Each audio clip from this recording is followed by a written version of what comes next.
Setelah Perang Badar, tentara Islam kembali ke Madinah dengan kemenangan dan penuh kegembiraan karena mendapat pertolongan Allah, sambil membawa berbagai macam harta rampasan dan tawanan.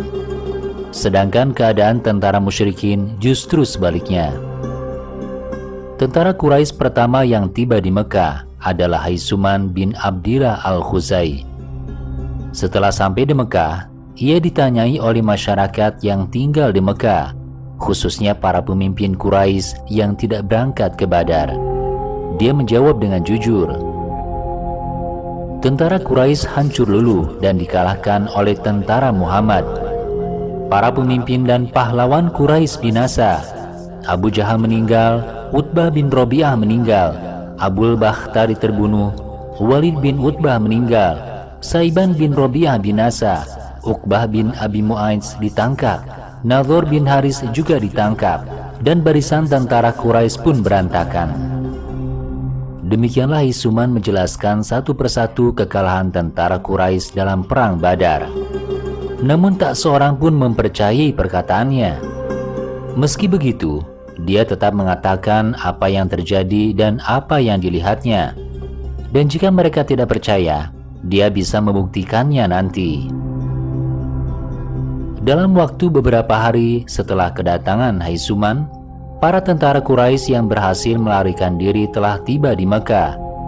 Kemudian masing-masing dari mereka menjelaskan dan menceritakan kepada seluruh masyarakat Mekah bahwa tentara Quraisy dapat dikalahkan oleh tentara Muhammad.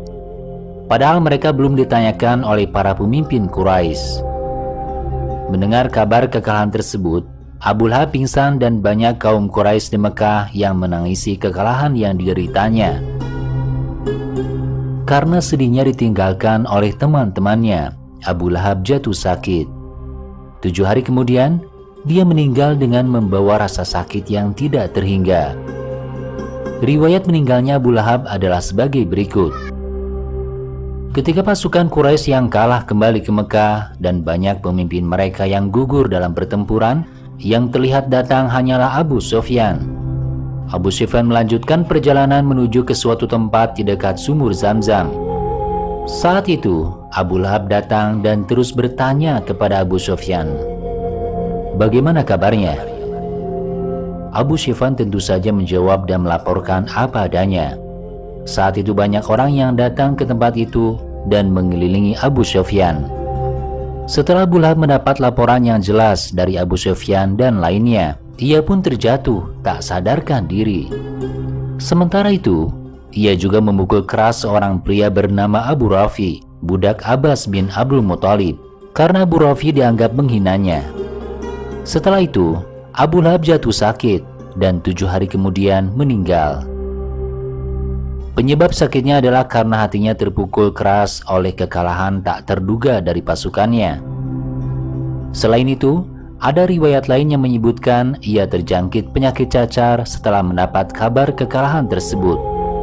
Bangkai tersebut sangat busuk sehingga butuh waktu 3 hari bagi orang untuk menguburkannya. Selanjutnya kaum Quraisy segera mengadakan perundingan. Dalam musyawarah itu, mereka memutuskan hal-hal sebagai berikut. Pertama, kaum Quraisy tidak boleh berduka atas orang-orang yang terbunuh dalam Perang Badar, karena mereka khawatir Muhammad dan para pengikutnya mendengar ratapan mereka, dan kemudian mereka akan mencaci maki dan menjadi lebih berani terhadap kaum Quraisy. Kedua, kaum Quraisy pada umumnya tidak boleh terburu-buru menebus tawanannya, karena jika terburu-buru, mereka takut tebusan akan dibuat mahal oleh Muhammad dan para pengikutnya. Untuk sementara, mereka yang ditangkap dibiarkan di penjara-penjara kaum muslimin. Kaum Quraisy harus bersabar dalam menerima cobaan besar ini, sampai ada waktu luang dan waktu yang baik untuk menebus mereka yang ditawan.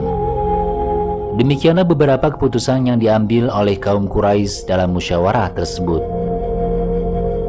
Meski begitu, para wanita Quraisy yang ayah, suami, atau anaknya meninggal masih terus berduka siang malam selama kurang lebih 1 bulan, sehingga banyak rambutnya yang rontok karena kesedihan yang dideritanya. Hanya ada satu wanita Quraisy yang tidak berduka seperti wanita lainnya, yaitu Hindin binti Utbah. meski kehilangan ayah dan satu anaknya.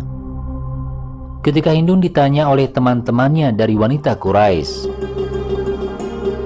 "Hai Hindun, kenapa engkau tidak meratapi orang tuamu, kakakmu, dan pamanmu?"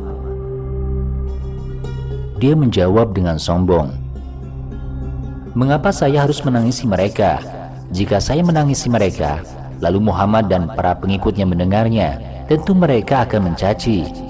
Demikian pula para wanita Bani Khazraj akan mengejek kita, bukan? Demi Allah, saya tidak akan menangis untuk mereka, kecuali saya telah melawan Muhammad dan para pengikutnya. Demi Allah, seandainya rasa sesak di dadaku bisa hilang dengan menangis, saya pasti akan menangis. Namun nyatanya meski menangis dan meratap, rasa sesak itu tidak akan hilang dari dadaku.